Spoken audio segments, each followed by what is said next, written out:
ليش طلعت بهذا الفيديو وقلت لكم هذا أكثر فيديو مهم عندي بالحساب؟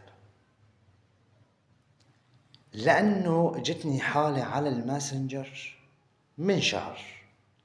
شخص قال لي بنتي انخطفت من 5 شهور و20 يوم. مين خطفها؟ قال لي قسد.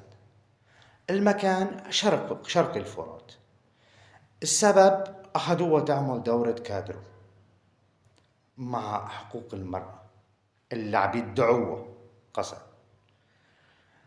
فأنا لما بقولكم قسد الوجه الثاني للنظام، صدقوني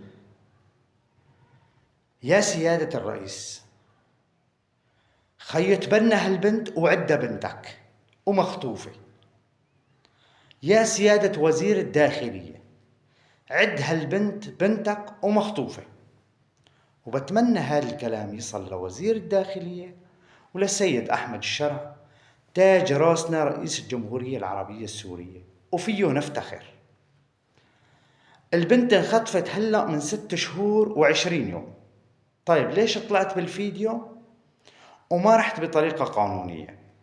أنا كإعلامي بعت الزلمة، أول شي راح على الحسكة، كتب ضبط، راح على القصر العدلي، خبرهم في الموضوع، كمان كتبوا ضبط، لكن مثل الضراط على البلاط. شفتوا كم قارمة كسروا قسد، يعني مو سائلين. عرفتوا؟ حتى على سيادة الرئيس مو سائلين، حتى على الجيش العربي السوري مو سائلين. عرفت؟ قسد هيك مخهم، البككة اللي بقسد هيك مخهم.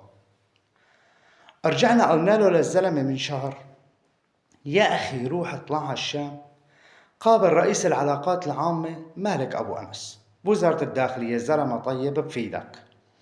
زلمة ركب وراح من شرق الفرات على وزارة الداخلية، على قسم العلاقات العامة عند العميد مالك أبو أنس، والزلمة أهل وسهل فيه وما قصر معه خالص.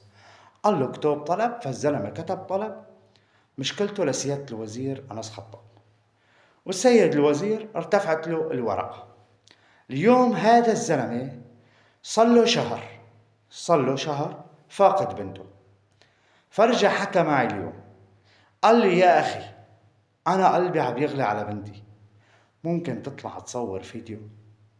فأنا بهذا الفيديو اعتبرته هو أهم فيديو إلي بالحساب، لأنه اعتبرت هاي البنت اللي من مواليد 2004 اعتبرتها بسعر بناتي، ومخطوفة وقلبي محروق عليها. يا سيادة الرئيس، خرج هيك يكون فيه هيك هم نجيبها؟